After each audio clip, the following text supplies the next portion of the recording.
దేవుడు అంటున్నాడు, భయపడవద్దు.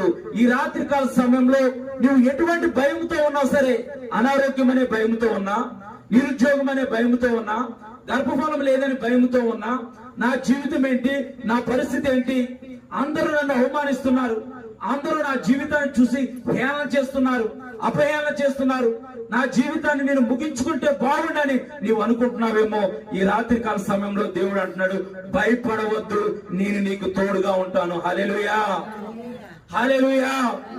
యాయీరుతో యేసు ప్రభువు చెప్పారు, భయపడవద్దు, భయపడవద్దు అని చెప్పిన మాటలాగా అలాగే ఉండలేదని యేసు ప్రభువు.